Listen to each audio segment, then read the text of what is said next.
been talked about, but the church started in the 1920s. It was the students, they built the temporary structure. I'm waving my hands. Clearly I didn't do that much research to know all this. But generally in the 30s and 60s, we were a college chaplaincy. We were part of the national church, run out of the diocese. We were financially dependent on money from them to have a chaplain as well as an assistant chaplain. So throughout that time, there were 2 people here doing work. There was a very large gift given to the church sometime in that time frame from the Putnam. That's the endowment that provides us income each year. But they didn't really have a space to go. So in 1968, the Canterbury house was made. So go to the next slide.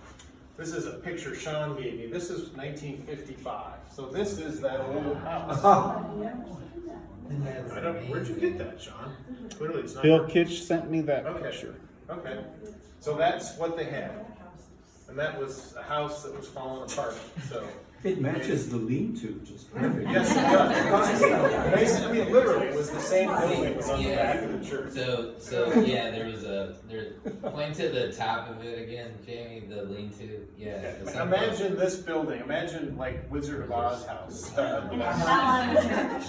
what was there. On the other side. Well, the architect is curious. Yeah. So go to the next slide. All right. So Father Arvidsson did great work. Got the Canterbury House built. There was people say Tim Hallett came after him.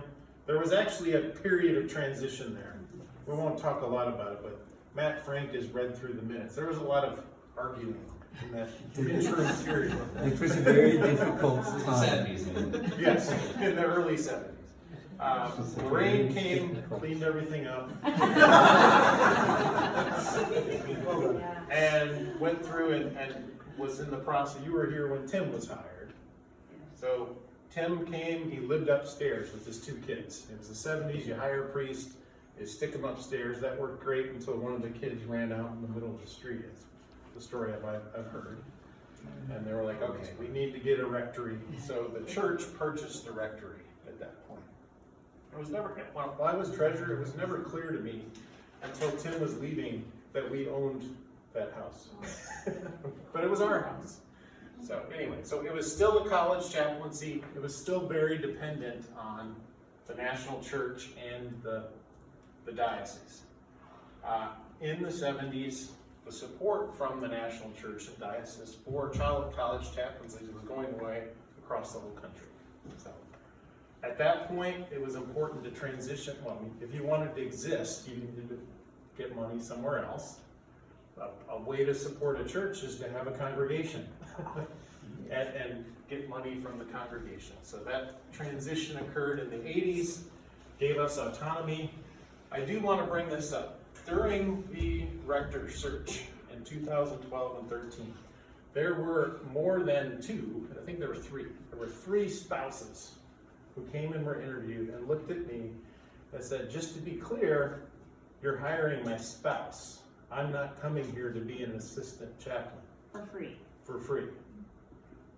There were 3 of them. All of them were looking at our church from outside, and what they saw was a great community, but they also saw a priest's wife who was doing free work. Yep. And they were all like, I'm not doing that, just to be clear. So that, we lost that when we became financially independent because we couldn't afford it. What Jamie is saying effectively is that Mary became the assistant rector when the rector went away. We had 2 for the price of 1 for every year that they were here. Yeah, I think here is a quick moment to say, thank God we had Mary. She was a gift. Correct. It was a different time. I bring up. Right, it's a model of ministry. She that's made the just cross. changed dramatically. Right. I bring up my sister-in-law. I say she's in the military. She's not in the military, but her husband is. And there's one thing she complains about being a general's wife is the military still has a lot of expectations of what you have to do. It's still true of academics. Yeah. Okay, anyway, I wanted to bring that up because that's part of why we want to do this. All right, so church stabilized throughout the 90s. Stabilized, but it's not like we were flush. You know, exactly. When Gloria and I were treasurers in the early, late 90s, early 2000s, 50-60% of our operating income came from that Putnam endowment, which is great. But my memories of that time were Justine sitting upstairs calling the power company saying, can we pay the bill 2 weeks from now? I remember eliminating the outreach budget because we just couldn't afford it anymore. And now we give away around 10% of our annual giving, essentially, as a church. And during that time, we transitioned from a full-time administrator to a half-time administrator. So we got by, we did good, but it's not like it was easy. So at that time, we weren't thinking about this building because we had the Wizard of Oz house on the back of the chapel that we needed to replace. We went through that process several times, and finally in the early 2000s, we successfully did a campaign, raised the money, and built the church. We were only down here for 2 years, though, right? Not 3. It seemed like forever. It seemed like forever. So Canterbury House, a comment? Oh, you missed, yeah, and then I was married to the child. I was the first bride married to the Oh, child. cool. Hey! You have to bullet point in there. A reminder about the chapel completion that we did. We had it ended up being a $2.5 million project. Started at about 2 and went up. Mostly because limestone's really freaking expensive. It was a year over And it, the time it was allowed because of the weather.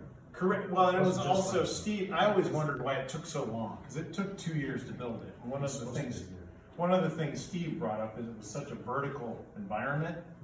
You couldn't have multiple crews in there working because it wasn't safe. So it was. I would also say that was a gift from God because I was able to pay the bills over 2 years that I wouldn't have been able to pay over one. Well, that's Because I had to borrow more money. Yeah. All right, so we ended up borrowing $500,000. We had $1 million before, just that people had given over the course of decades. And we did $1 million in fundraising, about 2/3 of it from within the congregation and about 1/3 from friends and alumni. One note, our fundraising consultant said we could raise between $400,000 and $500,000. So, mostly, I think this idea to them was ridiculous. They're like, you're not going to get any money from people who don't go here. Oh my gosh. So, one note, this bank loan's gone. The church has no debt right now. We paid off that loan largely during a period between 2 rectors. This is not shocking, but it's very inexpensive to run a church if you don't pay anyone.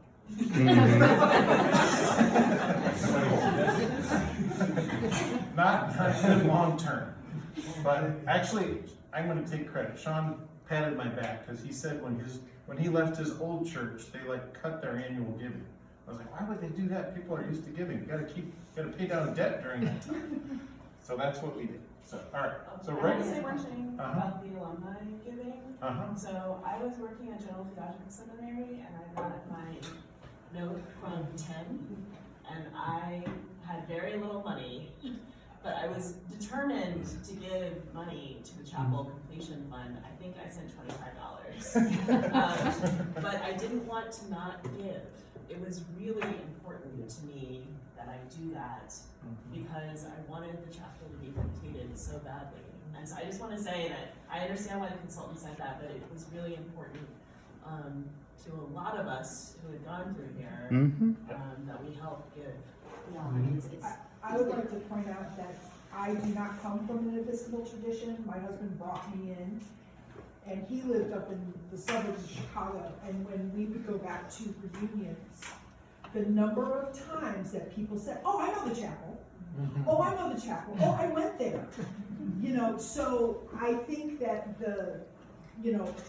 dismissing our alumni is a bad move. But it is work. We have a huge network.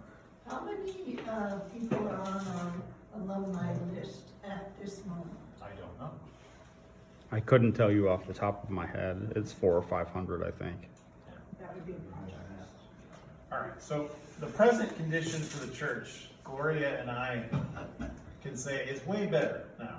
You know, we spend, of our Putnam endowment, we spend 40% of that annual endowment. Or 40% of our operating budget comes from that endowment. That's healthy. You know, and we have extra Putnam money. So, you know, we're saving some of that each year in the capital fund for this. The chapel building next door is generally in good condition, except the roof. I didn't want to put a swear word in the slides. But, you know, that's just a limestone building and a wood roof don't mesh very well somehow. All right, this building, I don't need, I mean, we've talked about it this morning. We need to do something to this building. What we need this stuff. We've talked about all of this already. One, we talked about having the offices. Right now, the office is open 4 days a week for 6 hours, so it's only 24 hours a week. So probably the first thing, if we had extra income, is we'd have a full-time administrator. And then after that, we'd hire an assistant chaplain. So we've talked all about that. A comment about the city. What is the city's vision for here? The city's vision for here is that this part of town is an urban setting. They just spent a huge amount of money redoing mass transit through here. It sucks driving a car down here now. That's on purpose. Yeah. They don't want you to drive down. You know, there's shopping here that didn't exist. When I was in grad school 20 years ago, you couldn't shop down here. They're building a Target down on Green Street. It's a little far to walk, but you could hop on the bus here to get to it. The university group is here. We've talked to them. Probably wonder what we're doing. We've been talking 3-4 years now. Like, are you guys ever going to do anything?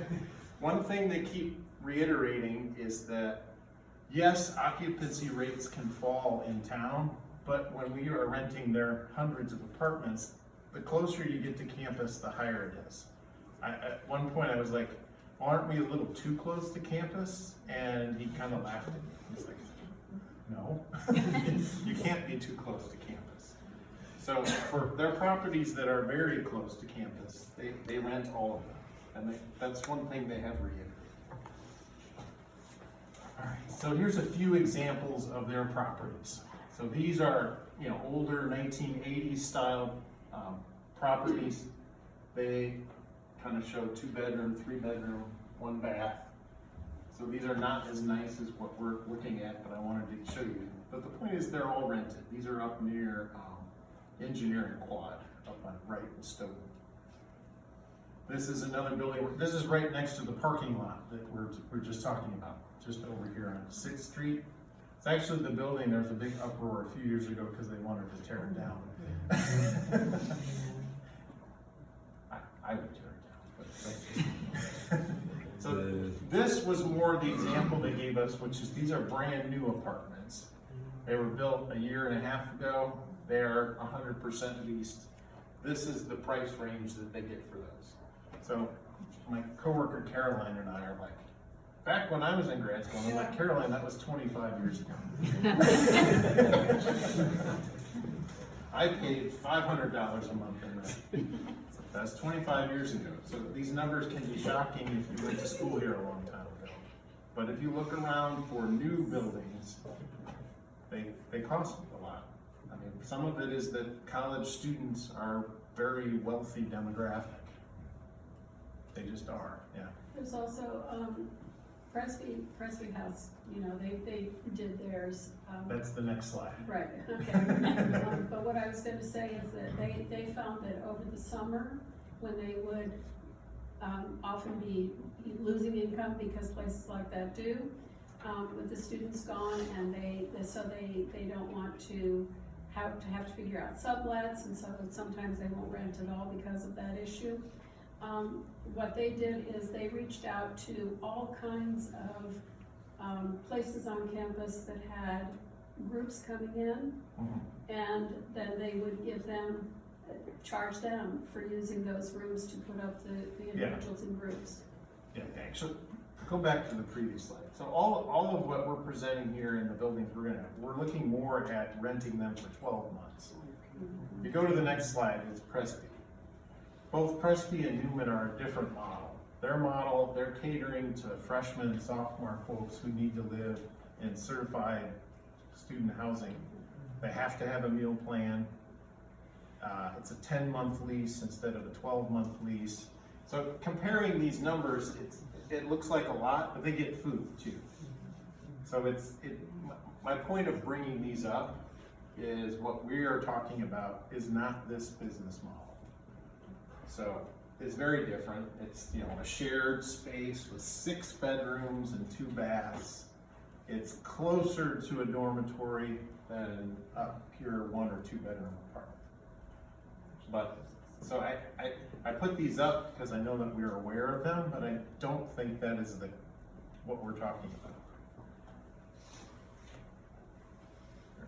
All right, so the cost estimates we have so far are, there'll be a common space that we were showing you, and then, you know, 4 or what is it, 5 floors above it of apartments. The apartments are not, they're not as thought through yet in the design process. We don't have a layout of exactly what each apartment would look like. These are the estimates for the dollars per month. I actually took what the university group gave us, and I knocked this one down a little bit. I thought it was a little too high, but the numbers are in the ballpark of, I looked at various websites. This is about what these cost. These are 2 bedroom, 2 bath apartments, so they are more expensive. They include a kitchen, they include a washer dryer inside the apartment, which is different. In the Newman and Presby, there's a washer dryer, but you're sharing with 6 people instead of 1 or 2. So it is different. So that will cost money. It will create income. So then, next slide. The red numbers, so red are costs and green are income in my slides in general. The first 2 floors that we've laid out are about 3.4 million. Now what I've done on that is I took the numbers the architect gave us and I multiplied them and added 11% because they had some soft costs, so I just spread it across both of them. I mean, soft costs, but apparently architects are soft. Soft cost means things that are not related to the physical structure, but the planning of it. So the upper floors cost more because they're bigger. When they showed you, you noticed in the top floor that they got shorter in the front of the building, so the very top floor is less space than the 3 floors below. So less space and less rent. So on the slides that I have next, just want to kind of describe them. I'm going to have a bunch of blue boxes up here that kind of lay out numbers. The number at the top is how much estimated rental income. You know, this is hard. We're like estimating 2 years in the future. By the time this is actually built, that's 2 years from now. We would not be in an active business of getting renters. I don't think that's something we want to do. We would rather pay someone 7% of our rental income and let them get the renters and do the leases and call people when they don't pay their rent. And they'll call a plumber for us. We still have to pay the plumber, but they'll organize the fixing of things. So that's what you're paying with that 7% of income. It's 7% of rental income. So they have an incentive to rent them all. Yep.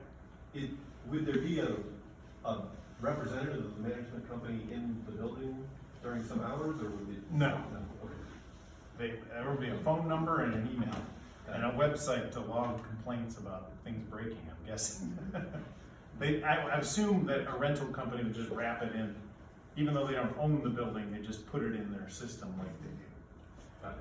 My son says that's the biggest risk we have. Is hiring a reliable? Which reliable manager? I will say that we started talking to one rental company and Matt Cross said, no, you can't work with them. Yep. So we got rid of one of them. So we're on our second one and it's only been 3 years. So we haven't at least thought about it. All right, the next, these numbers are fuzzy. It's like, how much does it cost to operate and maintain the building? You know, somewhere between 1% and 2% total. So I'm doing about 1.6. I kind of made up, it's like part of that is insurance, part of it is, you know, those are guess numbers. The idea, hopefully in the beginning it's less than that because it's all new. But having had friends with new houses, I haven't noticed that that works that way. Things break right away too. The architect was investing 11% in soft costs, so I've already inflated that in the costs that are in there. The loan, we're assuming just 3.9% for 25 years. It would actually only be fixed for some shorter period, which, yeah, go ahead. That's a loan from a bank, not from the diocese, correct? That would Correct. be from a bank. The diocese The diocese doesn't have money to loan us. But we're not taking a loan using the Putnam Fund has, I suspect think we that would can. not even be possible. I don't think we can. Yeah, it's not, yeah, I don't think that would even be possible. Yeah, one comment about the loan is it's actually not, I mean, the loan would be the diocese, because we don't actually own these buildings, the diocese owns them. So anyway, this, one important thing on the things, I split up the loan into two things. One is the interest payments, and one is the amount you're paying in principal. It's important not to look at the loan payment and think all of that is a cost, because some of it is you're paying down your loan, so that 20 years from now, you can get a new loan to fix up the apartments. All right, the bottom part, I struggled with this for a long time. Having read a lot about it online, I have become more comfortable with it, which is the only reason we would be building these apartments is to create income with which to employ people to serve the university community and students. So that is why it would be tax exempt. That's why.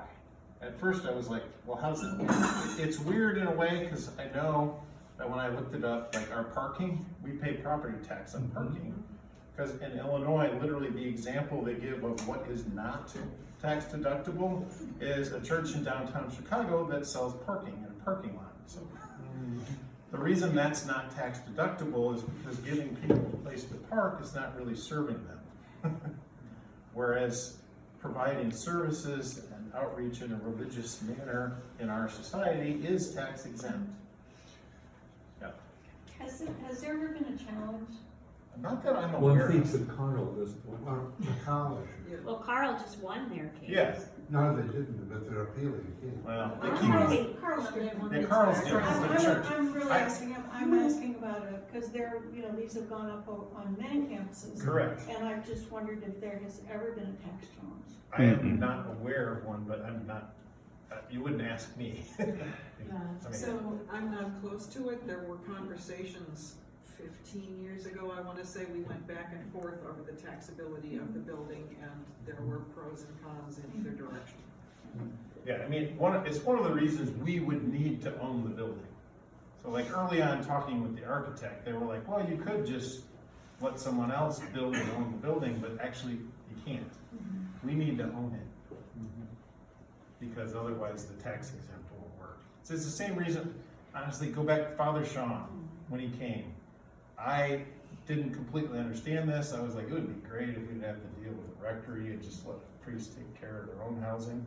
So I was like, Sean, you just go rent your own stuff. When he rents, part of his rent, about 25% of it, is property tax. If we buy a rectory, we don't pay property tax, and that's why churches have to buy rectories. So, Steve, I do only you? had a question, I have a comment. Oh, I was just gonna say that one of the important things to know, what makes us a little bit different from Hensey Hall, is that our church runs our foundation instead of our foundation running our church. And it makes a huge difference in terms of taxes for various reasons, so. So let's say you're the YMCA. Even the YMCA out in Southwest Champaign, you're like, I'm gonna build apartment buildings to fund the Y. That's not tax deductible. That are not tax exempt. But churches are special in our society. They're given special Yeah, I rights. for understand this. that, my curiosity is, has there been a court test? And apparently we don't know that. I don't know. it's worth looking at. Yeah, Yeah. yeah. I mean, from my perspective, it's a moral question. Should we be doing tax exempt things? You could argue, an analogous argument that one might make is, should the church be functioning as a minister of the state when it does marriages? You know? Yeah. Should the church be engaged with the powers as much as we are by taking tax exemption? So there is, Correct. it's not a simple question. No, this one. that's a bigger question, for sure. Okay. All right, the financial assumption, first of all, we're saying we need to raise somewhere between 2 and 2.5 million. We have already raised 700,000. There's basically $700,000 in a CD at UC Bank right now. $500,000 came from the estate of Connie Marigold.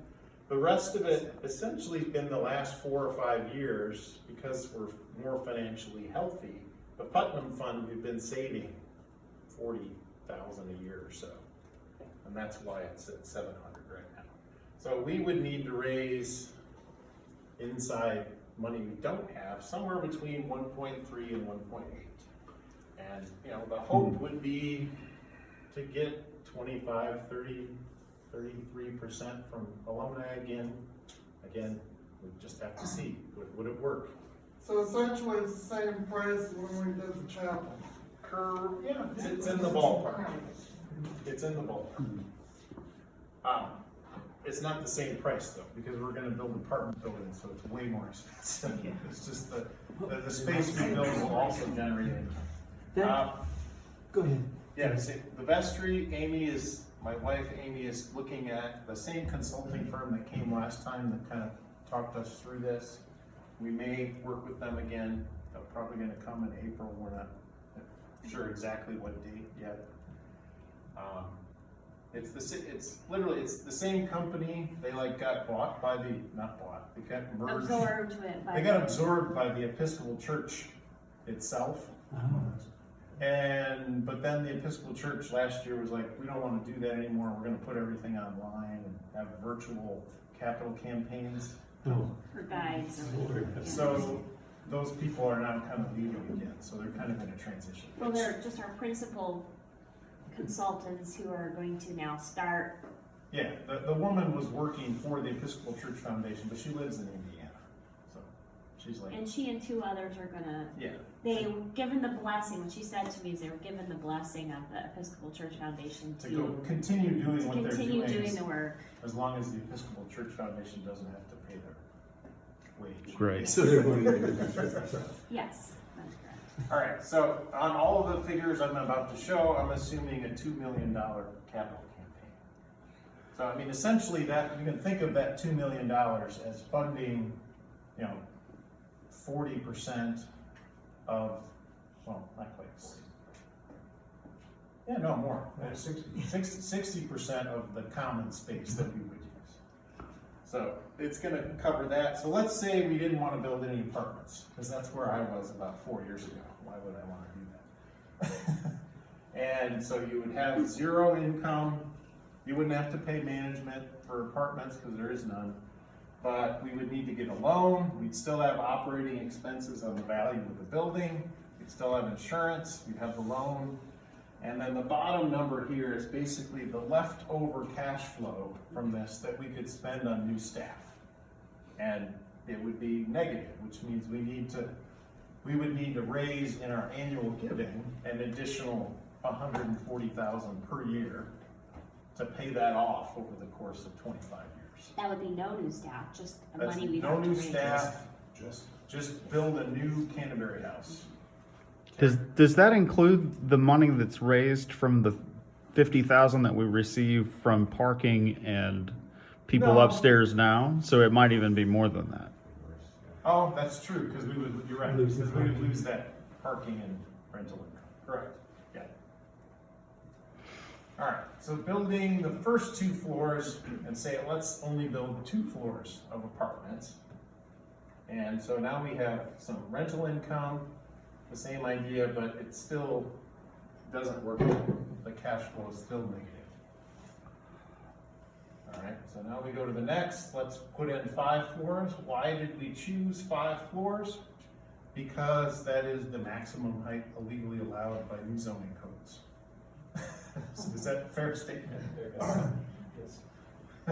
So it's, the city has rezoned this whole area We're in a special zoning district for the university. We talked about it before, one of the qualities of that zoning district is you don't have to build any parking,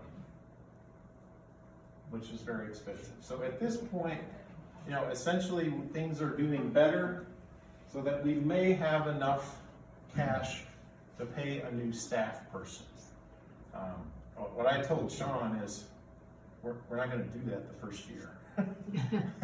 Because, there's also just kind of the startup of getting the building built and you're paying lots of bills, but you don't get any income for a year or two in there. So you kind of have to get through that, yeah. I think, do I misremember that you said hire the administrator immediately, just not Correct, the full-time yes. chaplain? Yeah, I'm imagining going to a full-time administrator right away.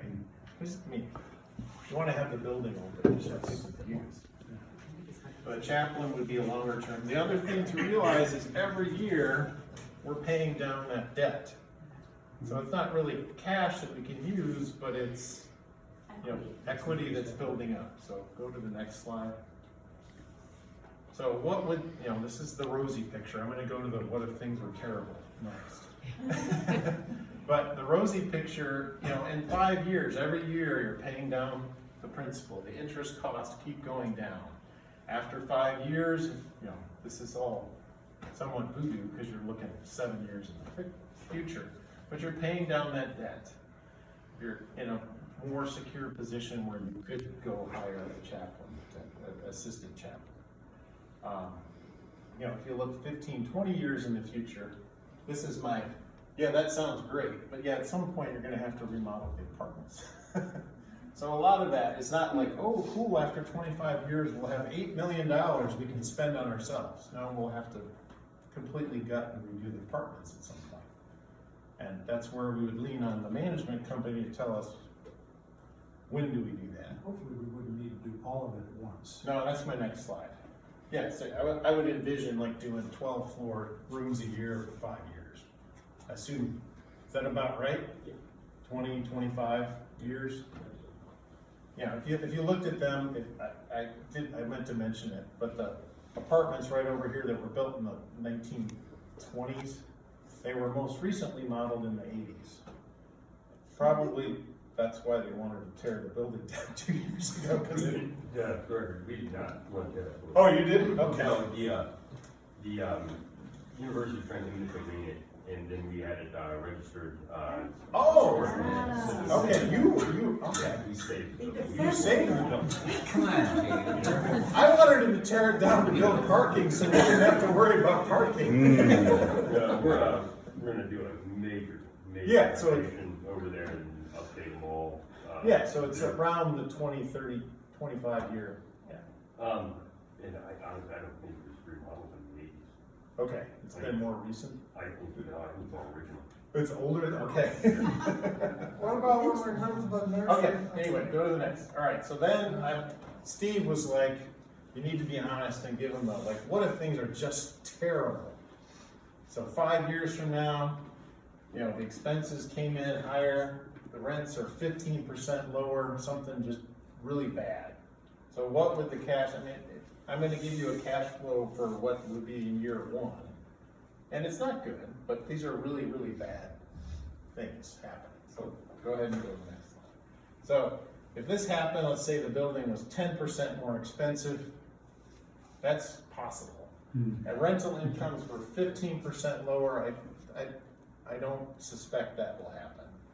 But if that were to happen, this is not good in that we have negative cash flow, but also we still have a net profit here. So we're still paying down the debt. This is the terrible situation. If it happens 5 years into the project, you would have to go to the bank and refinance your loan. That's what would have to happen. If it happened in the first 6 months, that would be really bad. But, yeah.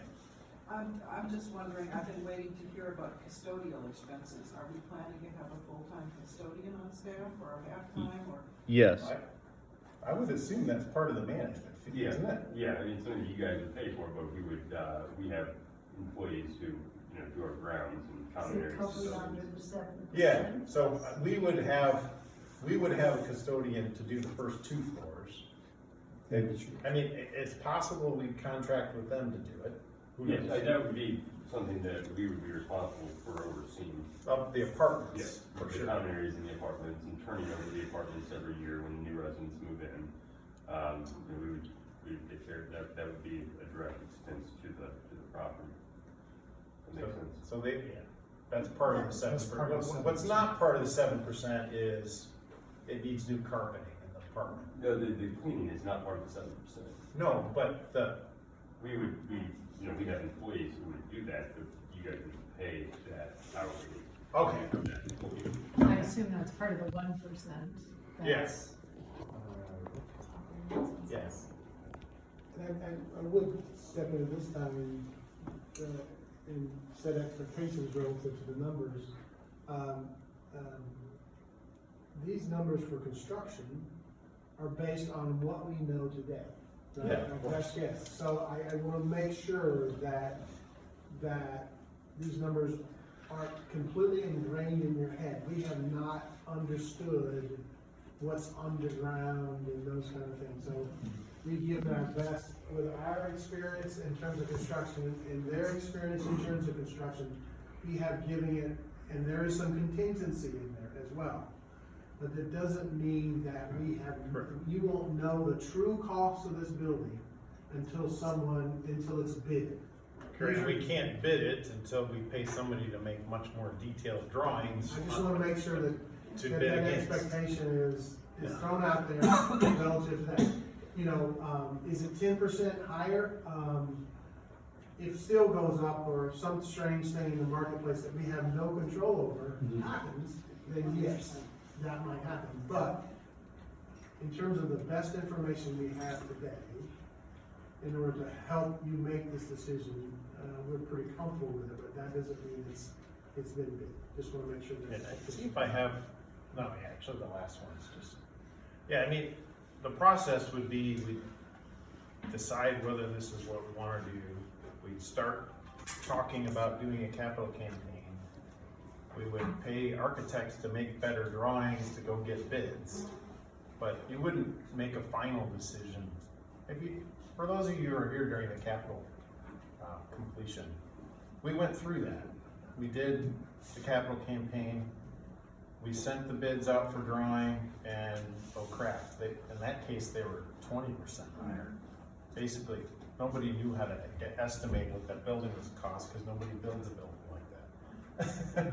So then we had to go kind of start over and say, can we raise 30% more money? And we did. So, That's a question. Yeah. On your chart, it says net plus 130, 291 and change. it's the addition of these. Yes, but that doesn't mean that we would be completely $102,000 short. It means cash flow, we'd be $102,000 short. So we would, if it happened later in the future, you would have to go talk to the bank and redo a loan, if that happened. But at that point, assuming in the future you got through building it, the bank, you'd have a building against which to get this loan. There's another slide, yes? The last slide is literally just a giant table of numbers, I think. It's just all of these with like continuing to add floors and just showing you that the free cash flow really only works. And the reason it only works is because we're trying to pay for this common space out of this income also. So the more rental income you get, the more it is able to pay the debt on the first 2 floors that we're using.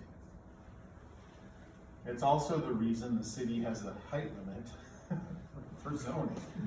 Also, I think we should remind people that, when we looked at, for example, completely gutting and redoing this building, we were looking at. It was 2 to 3, I think. Yeah. 2 to 3 million. Yeah, millions of dollars just to fix problems and get nothing new in terms of ministry space. And to try and add on to this building to give us more space would be around 4 million. To replace it was about the same, 4 million. So part of the thing is, and this is about the stewardship and pushing forward into the future to really improve the space, in which to me is better stewardship, even though it seems like a risk, and there is risk, there's no way around it. We will take risk, but I think it's reasonable risk that we're looking at taking, and our gain, it actually positions us for the kind of future I think we want. Yeah, the reason you remodel a building is if it's Edison Middle School in Champaign and you like the architecture, you pay 20% extra to remodel. And get a no building. student seating at Yeah, but I don't know anyone who loves the architecture of this building. Well, now wait a minute. Sorry, maybe Steve. I do live in a body. Go ahead.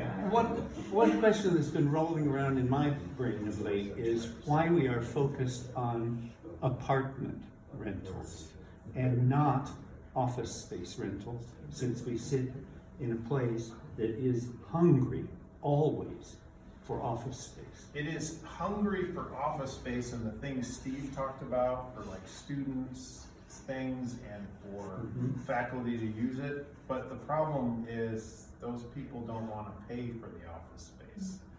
No, we have But they thousands do. of square feet of leased office space in administration. Okay, Like Urban Outfitters says Yeah. offices Okay. about it. I don't know. Go ahead. I am a board member of an organization that is in the YMCA, and we ain't got nothing to pay. So, yes, we appreciate the YMCA giving us the low Right. price that But they do. I'm talking about money from renters of office space, But then- like Mother University. The building on Green Street, the Didn't- building on Green Street has Have we even thought about it? many floors of, Yeah, the indications we got was apartments were more. But they cost a whole lot. They do Bill.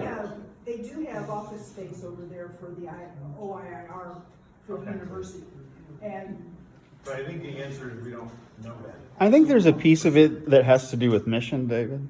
Well, that's as well, too. I know that we are reaching out to the wider university community with office space, but part of this reaches out to To having just a. offering sustenance, shelter, and sanctuary to the academic community. It depended also on who rented the office space and what it was intended for. That may not be a tax exempt. That's my question. Yeah, that's exactly the other piece of it. Having mixed use in the building would be very complicated. Yeah, I don't know.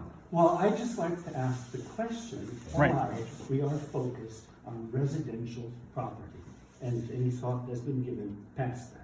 So, Well, Think about it. I wonder, to agree with David, if the YMCA is a model of something, of outreach that we actually appreciate, then maybe we should think about what it is that they're doing that's successful. And yeah, but again, they're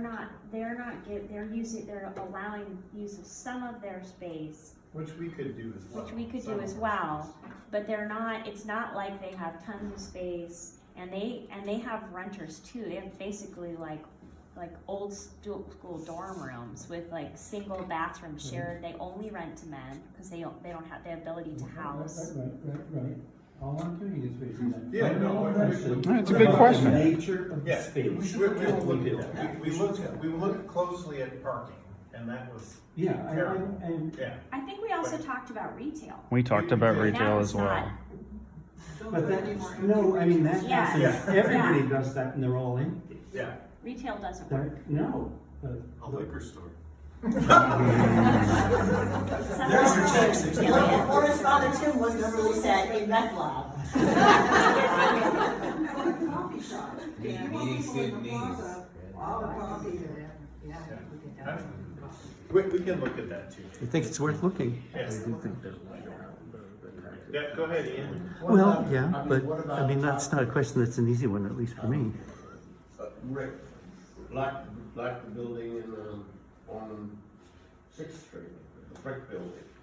What, To regular residential apartments. that's what we're looking at in the That's top. for students. Yeah. No, I'm talking about for Oh, regular people. regular people could rent these apartments. If they were If- certifiably nuts. Depending on what we choose. Yeah. Right now, with our residents upstairs, people have to be enrolled at the university to rent from us. Yeah, So really, it's up to us. yeah. Would it still be tax exempt if we had non-registered students living in the apartments? I don't know the answer to that question. Yeah. That's at the heart of the question. Mm-hmm. Yeah, just, David, if I our hate to, residents, could we think of that they could still fall into the tax exempt category? yeah, I hate to bring this up, but If that's, we absolutely must do that. yeah, that's the figure on the bottom here, by the way. This is 3.05% of the cost, basically the cost of the apartments minus the first 2 floors. So this is the property tax line. If you had a big problem. If we had to pay property tax, this is the estimate along the bottom. Which basically you'll notice makes it not work. Well, I wonder if that's a big enough number that we ought to have an attorney. Yeah, no, we would, yeah. My actually, it looks like Emily had to go. My understanding is that when you do this, you have to kind of ask the city. We would have to know we're exempt before we start construction. We have to know that. And we have a person in the parish who helped set this up for Presby Hall, Yeah, working with the county. And so I have no doubt that we can do that. and that has to be decided before. But the my project starts. understanding about Presby is that they were required to have a physical connection between Presby Hall and the foundation. And part of Keith's job was to do ministry with the students in Presby. As we would be. But the difference Wait. we're different from Presby, and that's what Emily said earlier. Okay. It's a question of whether the Who's driving the foundation thing? owns it, and what was your? She Yeah, says so the the- church runs the foundation. We, the Yeah, church, the point own the at foundation. the McKinley Foundation, which is not a church, runs a church, Right, they own the church. which is different than us. But they The still church- It's actually an They still easier may be process tax for exempt. us. Yes. They still may be tax exempt, that's why the connection. Yeah, I mean, our argument would be that to start with, Sean is serving the students. So a lawyer definitely needs to be. Probably. Yeah. Absolutely. So could you give us a picture of, help me envision, I can envision what the YMCA is like. I walk into the YMCA and I look to the left and there's a big room, it's filled with students who are chatting. What's the vision for what it's gonna be like? What is the ministry gonna be like? Is it gonna be like a resident assistant who like prays with the students, or is it gonna be, what does it mean? In the sort of quickly, you'd hire an assistant chaplain whose job it would be to outreach to them. If it was financially well, if things went well, then maybe you'd have a peer minister on each floor who got decreased rent or something, yeah. Go ahead. Yeah, and we had talked about, I would like to see somebody living there, that's. Ideally, whoever yeah. that person is, that they would be living there. I think that, sort of, as I was saying, I think you don't know, actually, Matt, what it is, I doubt praying is where you end up with college students. But, in listening to them, maybe it is. But I think that's the hard part about organizing. You wanna make the plan in advance because that seems the responsible thing to do. But in point of fact, you don't actually know what the ministry needs are until you're. I'm not asking for a plan, I'm asking for a vision, which is very different. So, right now, what you just presented to me is, we're gonna set up this business so we can have enough money to hire someone. Can I say something? That's not a vision that I think we're gonna be able to sell very well. But I think the vision is we want to be able to have space and people capable of having relationships with students. And currently, we don't really have It sounds like that's flowing over into evangelizing the tenancy. No, if Isn't it? How do we make the case that we have an exemptable ministry to our To start tenants? with, no. And maybe not ever, I don't know that that's where we'll end up, Yeah. because as Steve said, we don't know yet. What I will say is this, I wish she was, here, she and her husband are in the Foreign Service now.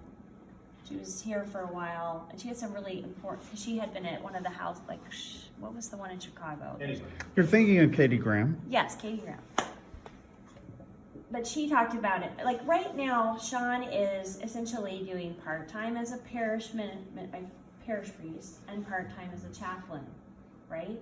And I've seen that group begin to slowly grow, but imagine if you have someone who can devote, 20 hours. a 20, week. 30, 40 hours a week to actually providing the outreach, then I think you will grow. I think if you look at Presby, at Newman, at the Y, there's need. But if we have nobody to reach out to people, of course we're not gonna see it here, because we don't have the person to actually spend the time. Let me put it a different way. As a librarian, if you have no services for young adults, my specialty was young adult librarianship, you don't have young adult usage.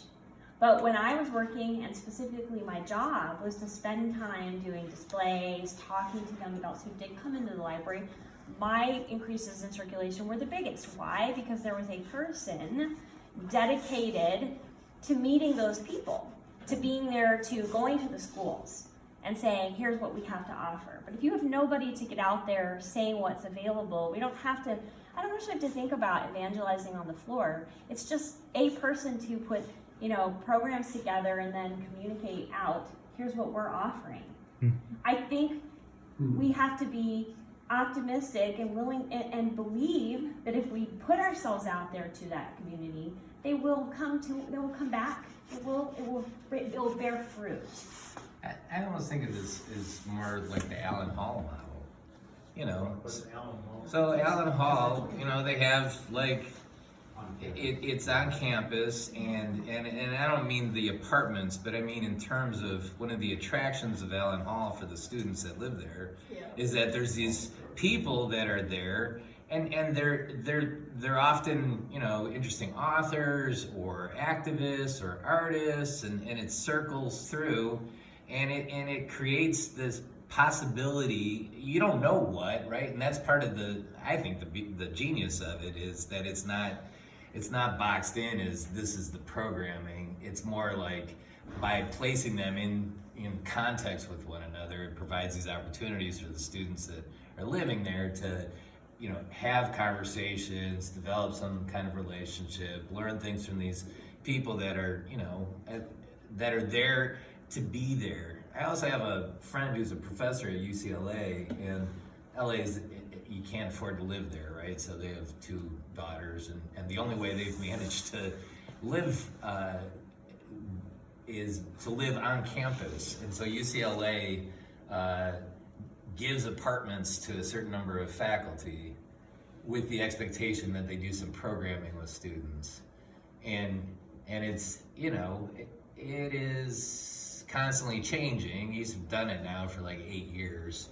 And it's really about whatever happens to be going on at the time. So, I mean, it's gotten very political recently because students have a lot of questions about what's happening in politics, and so that's the direction that Toby's ended up taking a lot of the programming there. But by actually living right next to students, he actually ends up having relationships with them and kind of knows where they're at and what they're wanting to talk about or what they're wanting to learn more about, etc. So, I mean, I think, sort of in a ministerial context, part of me just wants to, have people that are living close enough to actually know what the hell students want, right? And as a former evangelical, David, I'm very sensitive to the notion that, we're gonna do door-to-door evangelism or anything with our captive audience of doors, right? So I don't see it as that at all. And if we never have more students next door, but are actually meeting needs of students we do have relationships with, and hopefully not just the ones in the building, but that it starts to attract other kids because of programming that we're offering, you know, potentially in the library or in the lounge area or whatever, that having it be a place that people start to think of as there's some interesting stuff going on here and it brings folks into the doors. But I feel like we, A, can't do that here literally because of the kind of physical space we have, but B, also because we don't know. We don't know what would work and what wouldn't work because we're not in conversation the way we should be, I think. I know. Yeah, that's exactly what I was asking for. Thank you. For that extension, I guess I'd like to see the vision for how those chance encounters might be happening on this floor plan. Sure. The idea, I would say during the week, is all of this space is open. This is coffee hour on Sunday morning, but it's study space throughout the Like week. maybe putting coffee. Mm-hmm. Potentially. I think I mean, you could invite a coffee shop owner to set up shop, I don't know. exactly how that would I work. think too, one of the things that we Yeah. heard was that people wanted to have some way to deal with student hunger. And purposefully, we have tried to make it so that the parish hall is large enough to where we could feed many people, the parish and outside the parish, and that the kitchen is able to accommodate plenty of people both inside and outside the parish. The UCC church does free meals on Monday for anybody who shows up. If you walk by there on a Monday night, they will try to get you in to have a meal. Yeah. Because To it's go part of back- their fellowship. It's To part go of back their- to Steve's point, I think it's flexible enough that we don't really know until. But we have the ability to Correct. It's adjust. the point is, when you come, you walk by, you'll be able to see in here. These are all windows. You can see. You enter here. The parish administrator flags you down. Say, hey, welcome. Here's what's in this building. You can study down in the library. You can go downstairs. You can charge your phone here. Yeah. So what I think is a little misleading is in the plan, the entry is all in red, and that would indicate, at least to me, looking at it the first time, that that's the only way you can get into the building, is through this little channel, and that the parish administrator is sort of the gatekeeper. Yeah. But that's not the case. No, is that? there's Okay. entries here, well, that's back here, and over here. But just when you walk by the first time, this is where you would enter if you didn't know. And they could just go straight in. Yeah. And as decisions are made too, those arched openings that we show on the plaza and the renderings in the yellow hallway, those could be programmed to be doors too. So in the large events, those could get opened up and have some dual use space inside and out. The courtyard spills out. But not every door would be a walk-in door, right? I mean, security isn't an issue. That's the Sure. whole point. If That's during why normal, the you can lock. entrance is in the front. Right, Sorry. so that's the front door. So when you think about, one thing that this building lacks. Actually, go is back to that. The idea of a welcoming front door. Absolutely. This but is you can not, lock this is gonna be obvious where your front Yeah, door yeah. is. Oh, yeah, I get it. Right? And so I think that goes a long ways, just to say, okay, I can find where I enter a building. And once you come into that front door, it's a very open space. It's constricted a little bit in the vestibule, but after that, it's just completely open so that you can have the flexibility to see who's coming, see who's going, and then have the flexibility of doing just tons of things in that large room that you're not able to do today. So there are windows between the red space and the yellow space? Yeah. Yes, these are Okay. windows. That helps. Windows, and I think, if I remember the architect, like, let's say it's 9 o'clock at night, and you needed the elevator to get up to your apartment. The idea is we would lock. You could come in this door and get in the elevator and go up. The residents would have. The residents would be Key fob. Yes. And the adult education rooms on that floor could be seminar room space that could be. Correct, but the point is, Or- if, depending on how the space evolves, if at night we didn't want all the apartments to have access to the whole building, then you can lock doors, they still have access to their apartments, but not the common space.